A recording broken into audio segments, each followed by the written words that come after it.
What's going on, guys? Welcome back to the channel. Now today we are doing our top trade targets video for this week. I know it's been a couple of days since I've uploaded. I've been a little bit busy, but we're going to be doing the trade targets video tonight, and then we'll do the full teams and final trades tomorrow. So let's start off with the defenders. Now this isn't going to be as in-depth as last week's one. This is going to be my sort of trade targets for this week specifically. Last week I think I went on about a 30-minute rant just discussing all the options in general, not necessarily for that round, but we're going to narrow our selections down to just this round only.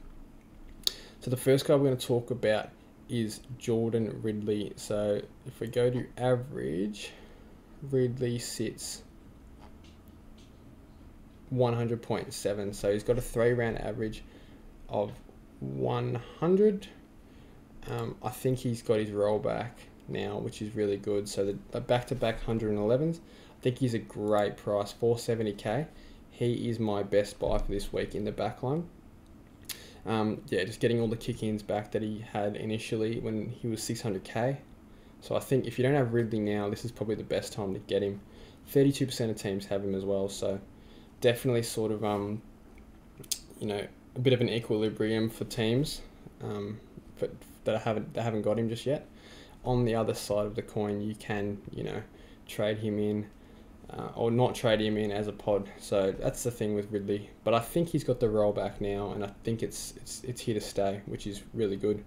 The next guy we're going to talk about is Callum Mills. So a little bit discounted, 556. I did say in last week's video that I predict him to sort of hover around this 550 to 580 mark for the rest of the season. Do I think he can get to 600? Absolutely, but this is just my prediction. So 111 average, just a solid option every week. Scored the 111 last week, so you know what you're going to get from Mills. Plenty of midfield time, only in the 18% of teams, which is, it's not a pod, but it's definitely still he's still slept on, but probably a lock to be number 1 or 2 defender. I don't think Lloyd will crack into that Laird and Mills bracket. But yeah, definitely think Mills will have to be in our team by the end of the season. And the other guy we're going to talk about is, so we'll talk about quickly Shannon Hearn. So I traded him in last week, and I think he's got a perfect role for kick-ins. 122, 104, 92, 105, 84. Had the 6 in there, hence his discounted price. 108, 117, 118. So he's a pretty safe pick, I think. I'm happy to have him as my D6. I think it's almost a guaranteed 90 just from the kick-ins alone, and then if you can get a couple more touches, a couple of cheapies on the back line, you can definitely turn up every week. So definitely consider Shannon Hearn for that price. Anyway, the other guy I was going to talk about is Tom Stewart. So he had one bad game. Don't bring him in this week. Bring him in next week. He's got a break in 146. So if you don't have him, you can probably get him for about in between 520 to 530k, I think. Don't expect him to drop any more than that, because I still predict a ton from him this week. Had a lockdown role, and he'll be fine. They won't give him that role again, I don't think. They need him as an intercept defender.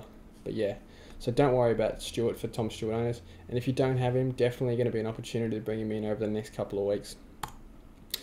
One more person we'll talk about is Lockheed Whitfield. So 521k, great price for Whitfield. Definitely someone I want to bring in, but I don't think I can, unfortunately. So the 126 and 117. He's got a 74 in there, 120, 110. So his last, 5 rounds have been unreal, besides that 74. Definitely want to bring him in, but I don't think I can at this point. It's probably going to be Mills next week. But anyway, Whitfield varies from team to team. I think it's a bit of a pod not to pick him, because I think over the next few weeks, everyone's going to be looking to trade in Lockheed Whitfield.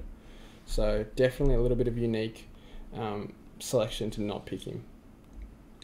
Alright, let's move on to the midfielders now. So the first mid we're going to talk about is Zach Merritt at 591k. I definitely think he's a potential top 6 mid by the end of the season. Averages the 112, 113 if you round it, with a 3-round average of 125.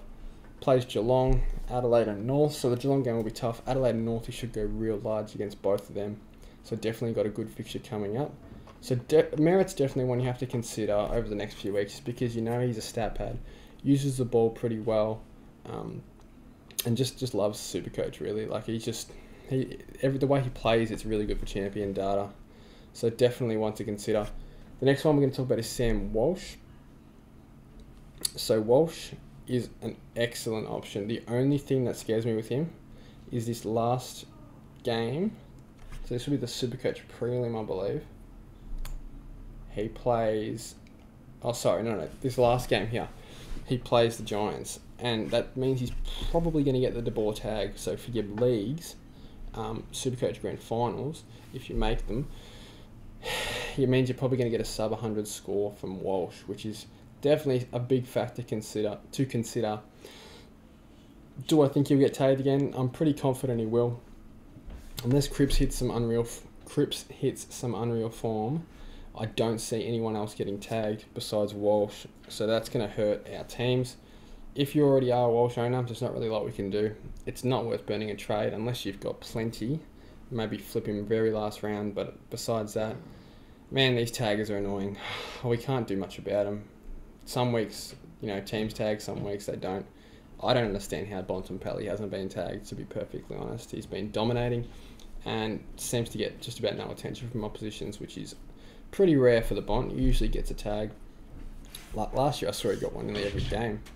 The next guy we're going to talk about is Tom Mitchell. So another pretty decent value pick, 580k. Averages the 109. Probably will finish up averaging around 112, 113.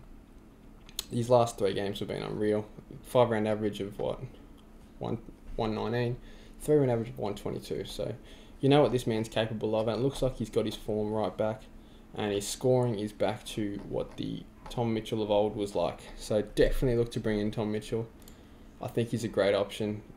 Probably won't get tagged too often because I think some teams view him as not really that damaging. And I mean, they've probably got a point, but for our super coaches, we definitely love Tom Mitchell. Alright, so moving on to the forwards. So the first guy we're going to talk about is Shy Bolton. So definitely not this week you would bring him in. I do think he will bounce back though, and you'll probably be able to get him for about 480k-ish. So keep an eye on Shy Bolton. I don't know if I'll bring him or Dusty in as my F6.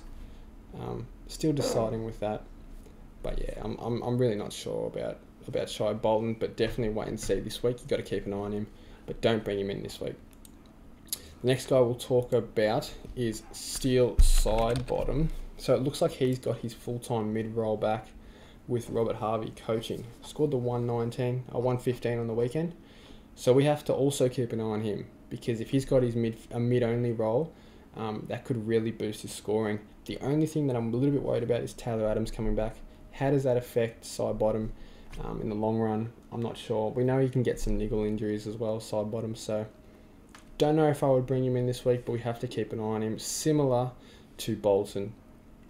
And then the last guy who I think nearly everyone should be bringing is Patrick Dangerfield at 495k. I reckon it's been about 10 years since we've had Dangerfield this low in price. He is an absolute bargain for our teams. Definitely one we have to consider bringing him in, without a doubt. We know what he's capable of. Even just go back to his 2020 season last year. So look at these scores, some huge scores in there. Low of 66, but man, he can go massive. And like, look the way he finished. Besides this 66, 170, 139, 132, 114, 124, 117. He will come good, I guarantee it. He's too good of a player to stay down. So for me, I brought him in this week. If you want to know my trades, it's still the same. Just the Waitman for Dangerfield. Pretty stock standard trade. I don't want to cash in Colin Jones yet. If you didn't watch my video, I think he'll be fine tonight. The thing with him is it was wet weather footy. I think he'll be alright against Gold Coast this weekend. And they also played 3 tools. I think they are playing 3 tools again, but we'll see how that goes. I really do think the weather really affected him though. So give Colin Jones at least another week if you already have him. And yeah, so I don't want to cash in Highmore yet with a break-even of -54. So he and Colin Jones look to be our last money makers. I don't like the cash gen likelihood of Edwards and Newcombe. As much as I'd like to cash them in, I don't think I'll be able to, and same with Bianco. Probably just won't quite get there. So probably have to keep Highmore or Coleman Jones or Bianco. One of them will have to stay if I want to get full. If I want to complete my team, one of them have to stay, which is frustrating. But that's it for the Trade Targets video, guys. I hope you enjoyed it, and I'll be back with a team video tomorrow night. If you haven't already, please feel free to subscribe, and I'll see you in the next video.